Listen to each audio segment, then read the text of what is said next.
लखनऊ के शांत इलाके गोमती नगर में एक छोटा सा मध्यम वर्गीय परिवार रहता था। परिवार के मुखिया रमेश शर्मा एक प्राइवेट कंपनी में क्लर्क थे और उनकी पत्नी सरोज शर्मा एक गृहिणी थी। घर बहुत बड़ा नहीं था, लेकिन उस घर में रहने वाले लोगों के दिल इतने बड़े थे कि मोहल्ले वाले अक्सर कहते, अगर खुशियाँ कहीं रहती हैं तो शर्मा जी के घर रहती हैं। उनके 5 बच्चे थे। सबसे बड़ा आदित्य, फिर विवेक, उसके बाद आरव और सबसे छोटी 2 बेटियां अनु और नंदिनी। पांचों भाई बहनों की सुबह लड़ाई से शुरू होती और रात हंसी पर ख़त्म होती। कभी टीवी के रिमोट पर बहस, कभी आखिरी समोसे पर झगड़ा, तो कभी एक दूसरे की शिकायतें। लेकिन अगर कोई बाहर वाला उनमें से किसी एक के बारे में भी कुछ कह देता तो पांचों एक साथ सामने खड़े हो जाते। सरोज जी हमेशा मुस्कुराकर कहती, घर वही होता है जहाँ शोर भी अपना लगे। सच भी यही था। इस घर का शोर ही इसकी सबसे बड़ी दौलत था। एक शाम आदित्य मोबाइल का खाना ऑर्डर कर रहा था, तभी अनु रसोई के बाहर आई और बोली, भैया मेरे लिए भी कुछ मंगवा देना। आदित्य बिना उसकी तरफ देख बोला, पहले से पता था, इसलिए तेरा पनीर रोल पहले ही जोड़ दिया है। अनु मुस्कुरा कर बोली, आज बड़े केयरिंग हो रहे हो। आदित्य हंस पड़ा, ज़्यादा खुश मत हो, कूपन लगा था। कमरे में बैठे सब लोग हंस पड़े, लेकिन अनु जानती थी कि उसका भाई प्यार जताना नहीं जानता, निभाना जानता है। कुछ दिन बाद अनु बोली, भैया पार्लर जाना है, थोड़े पैसे चाहिए। विवेक ने मजाक करते हुए कहा, जब देखो पैसे ही मांगती रहती हो। फिर बिना कुछ पूछे उसने पैसे भेज दिए। अनु ने मोबाइल देखा तो रकम ज़रूरत से ज़्यादा बड़ी थी। उसने कहा, इतने क्यों भेज दिए? विवेक मुस्कुराया, अरे हमारी बहन सबसे सुंदर दिखनी चाहिए। और फिर तुरंत बात बदलते हुए बोला, वैसे ज़्यादा खुश मत होना, अगली बार ब्याज सहित वापस लूँगा। रविवार को नंदिनी ने कहा, भैया बाज़ार जाना है। आरव तुरंत बाइक की चाबी उठाकर बोला, चल मैं भी उसी तरफ जा रहा हूँ।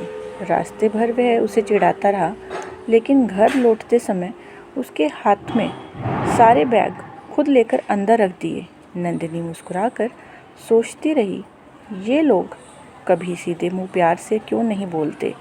समय धीरे धीरे आगे बढ़ा। माता पिता अब बुजुर्ग हो चुके थे। रमेश जी के बाल पूरी तरह सफ़ेद हो गए थे और सरोज जी के घुटनों में दर्द रहने लगा था। अब घर की जिम्मेदारियां तीनों बेटों पर आ गई थी। उन्होंने सारी जिम्मेदारियां बांट ली थी।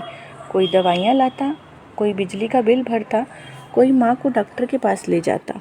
दोनों बहनें शादी के बाद अपने अपने घर चली गई थी, लेकिन मायका आज भी उनके लिए पहले जैसा ही था। रक्षाबंधन का दिन था। दोनों बहनें मायके पहुंची तो तीनों भाई दरवाजे पर पहले ही खड़े थे। राखी बांधते समय सबके चेहरे पर मुस्कान थी, लेकिन आंखों में बचपन की यादें तैर रही थी। राखी बांधने के बाद आदित्य बोला, याद है बचपन में तुम दोनों हमारी चॉकलेट चुरा लेती थी? अनु धीरे से हंसकर बोली, और आप लोग हमारा होमवर्क छुपा देते थे। तभी रमेश जी ने धीरे से कहा, देखो बच्चों, धन दौलत कमाना आसान है, पर रिश्ते कमाना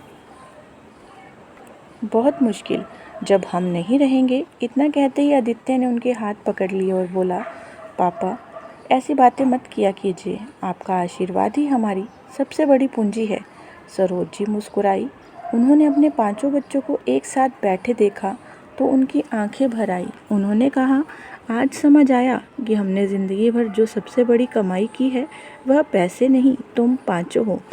उस दिन शाम को जब दोनों बहनें अपने अपने घर लौटने लगी तो तीनों भाई हमेशा की तरह बाहर तक छोड़ने आए। आदित्य ने चुपके से उनकी कार में खूब मिठाई, फल और ज़रूरी सामान रख दिए। अनु ने मुस्कुराकर कहा, भैया हर बार इतना सब क्यों रखते हो? आदित्य ने